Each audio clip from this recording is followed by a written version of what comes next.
अस्सलामुअलैकुम। मेरा नाम हफीज हैदर है और मैं क्लिनिकल साइकोलॉजिस्ट हूँ। आज जो है मेरा साइको एनालिटिक थेरेपी के ऊपर लेक्चर नंबर है 5th लेक्चर है। आज के इस लेक्चर के अंदर जो है साइको सेक्सुअल जो है स्टेजेस को फ्रॉइड के अकॉर्डिंग क्लियर करने की कोशिश करूंगा सादा और सिंपल अल्फाज में, ताकि आप जो है समझ सकें।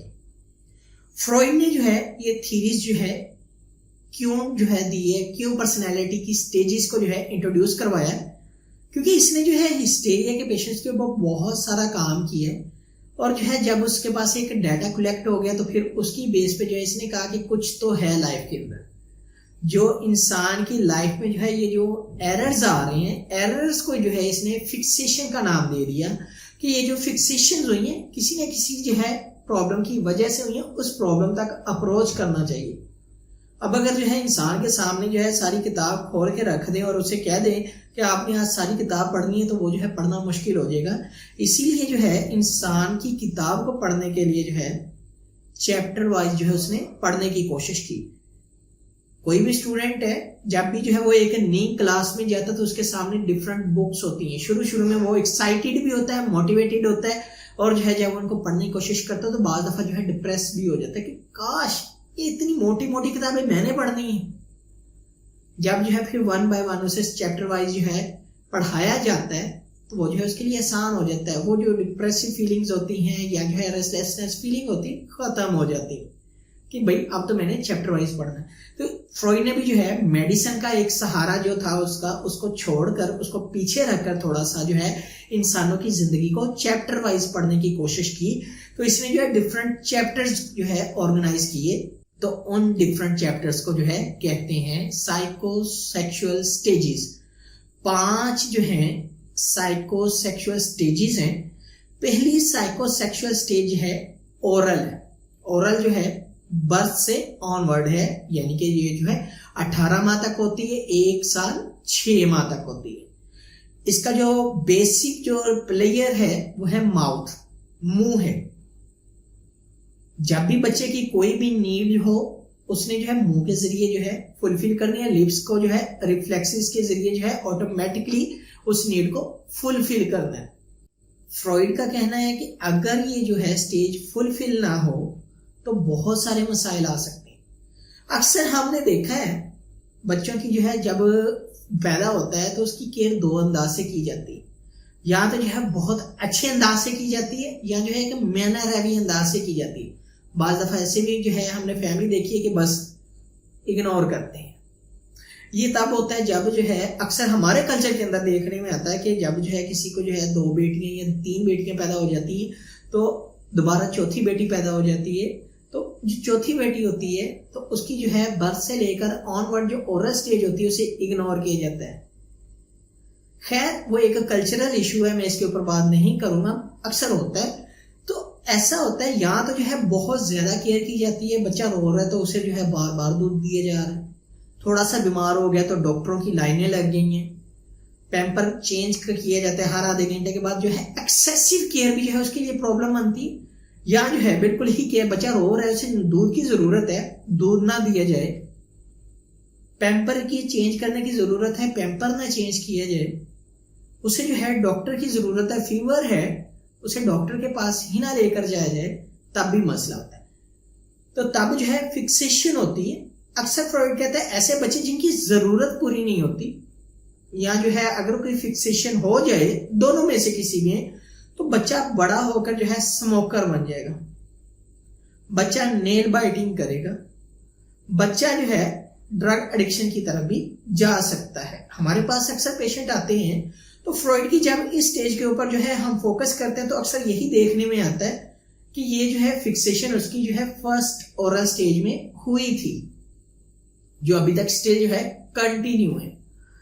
तो ओरल स्टेज जो है उसका जो प्लेयर है वो माउथ है, मुंह है, जिसके जरिए उसने अपनी डिजायर को फुलफिल करना है। अगर ये डिजायर जो है एक होमोस्टेट लेवल के ऊपर रहकर मैनर के साथ जो है फुलफिल होती रहे तो ये जो है इजीली जो है क्लियर हो सकती है। बहुत सारी ऐसी फैमिलीज है जो इस केयर को जो है बहुत रिस्पॉन्सिबिलिटी से जो है अदा करती हैं और जो है उनके बच्चे जो है बहुत आगे जाकर जो है इंटेलिजेंट बनते हैं। और एक चार्मिंग जो है उनके लिए लाइफ में होता है और वो अपनी लाइफ में हर टास्क को जो है इजीली अचीव कर लेते हैं। तो दूसरे नंबर पर आता है एनल स्टेज। एनल जो है इसे टॉयलेट ट्रेनिंग का नाम दिया गया कि बच्चा जो है इस एज में यानी कि 2 से 3 साल की एज में या 3.5 साल की एज में जो है टॉयलेट ट्रेनिंग सीखता है।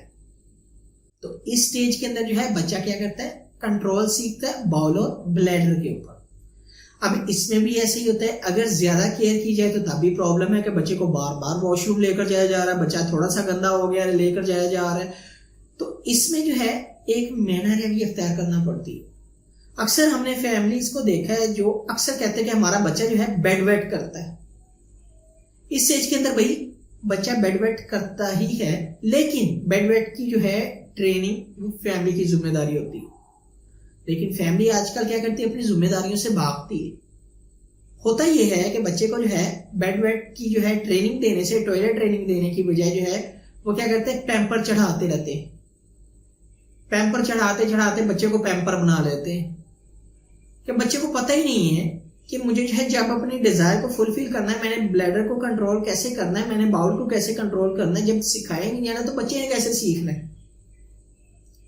ऐसे बच्चे अक्सर जो है या तो बहुत ज्यादा रिजिड हो जाते हैं, फिक्सेशन आ जाती है, या जो है अगर बहुत ज्यादा केयर मिले तो ऑब्सेसिव हो जाते हैं कि OCD भी जो है इनके अंदर डायग्नोज हो जाती है। होता ही है, हमने देखा है हमारे कल्चर के अंदर इस स्टेज में जो है मदर्स कहती हैं कि हम जो है बच्चे को कैसे उठाकर जो है वॉशरूम में लेकर जाएं। क्या करें, वो जो है बेड शीट को खराब होने से बचाने के लिए पैम्पर का इस्तेमाल करते हैं, और वही पैम्पर जो है बच्चों की जिंदगी का बेड़ा गर्क कर देता है। बच्चों की जिंदगी में फिक्सेशन जो है लेकर आ सकता है, और अगर जो है एरर फिक्स हो जाए तो बच्चा जो है मुख्तलिफ जो है साइकोलॉजिकल बीमारियों में मुब्तला हो जाता है।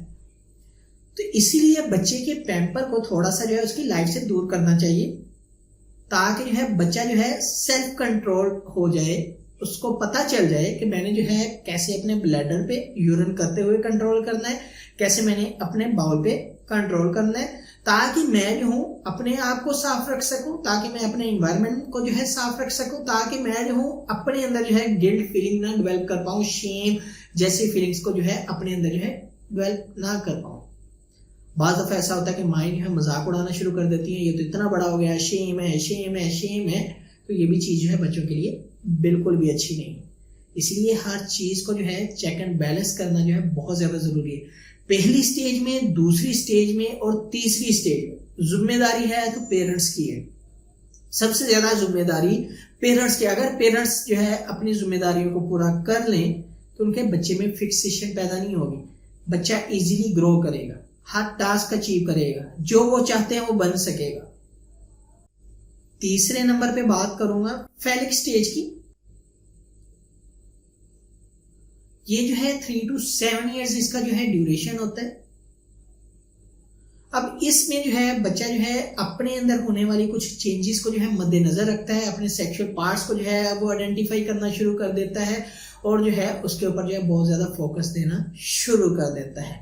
इस एज में बच्चे को जो है एजुकेट करना बहुत ज्यादा जरूरी होता है कि आपके अंदर ये जो चीजें हैं, ये वो चीजें हैं जिनको जो है हमारा कल्चर जो है एक्सेप्ट नहीं करता कि हमें जो है बच्चों को बतानी चाहिए, लेकिन बता देनी चाहिए होती है कि ये जो है चीजें हैं। इंसान जो भी है जिंदा है, इन चीजों के साथ जिंदा है, और हर इंसान जो है इसके अंदर जो है ये चीज मौजूद है।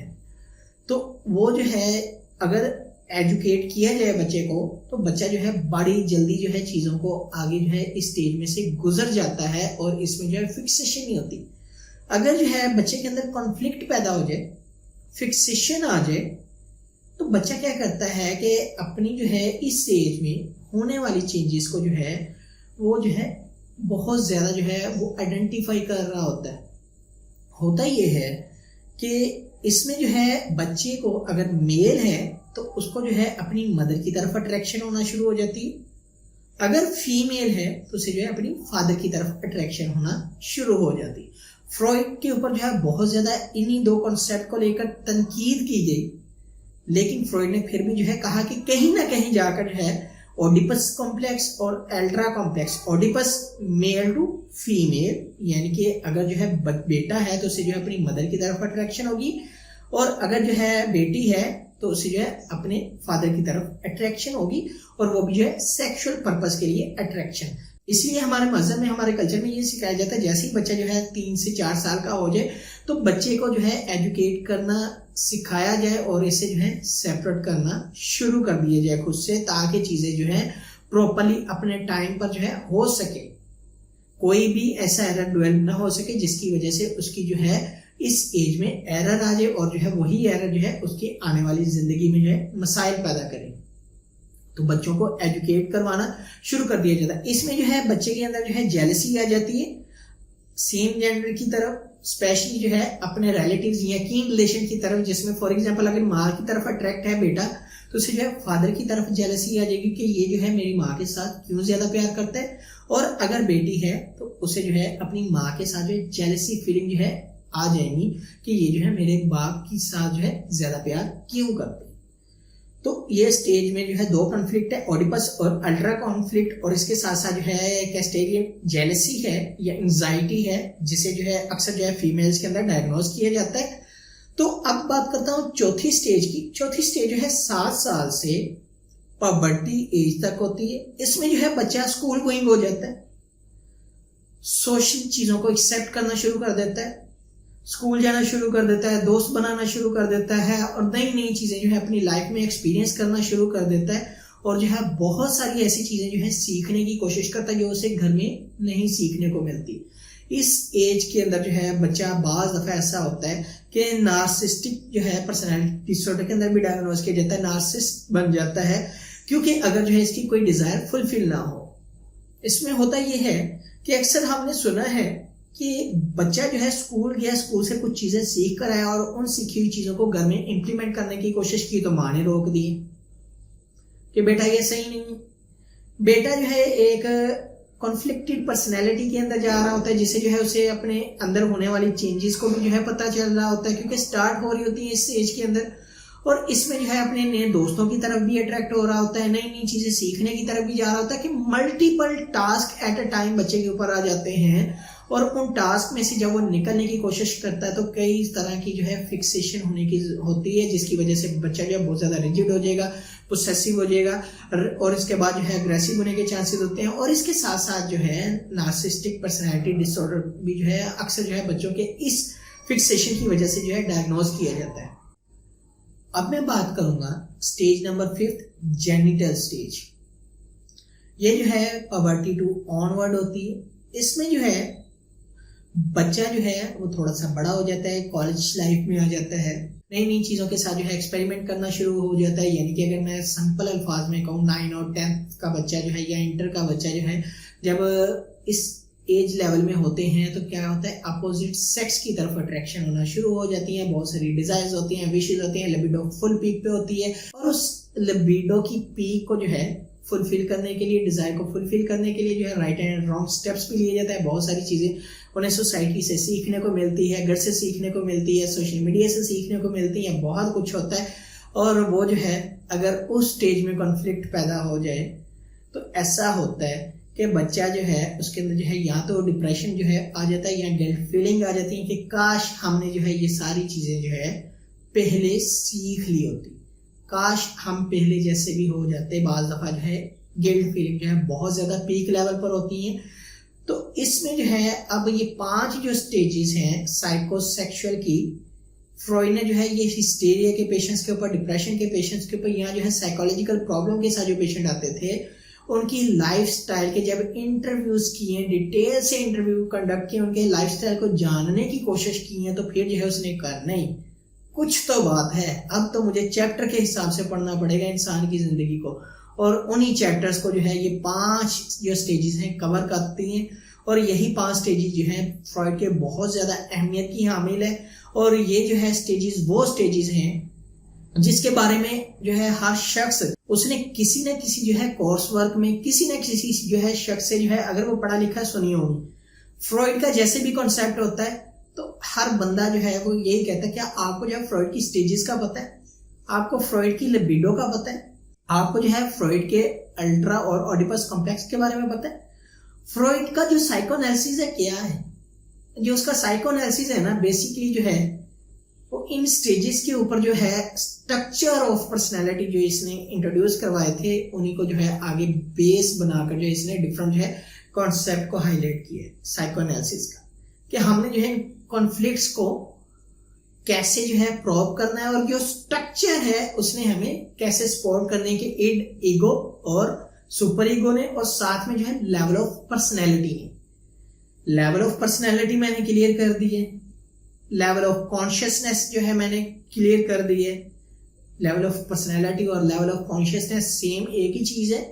स्ट्रक्चर ऑफ पर्सनैलिटी मैंने कवर कर दिया। तीसरा जो है आज की इस वीडियो में मैंने जो है साइकोसेक्सुअल स्टेजेस जो है, पर्सनैलिटी की स्टेजेस जो है मैंने क्लियर कर दी।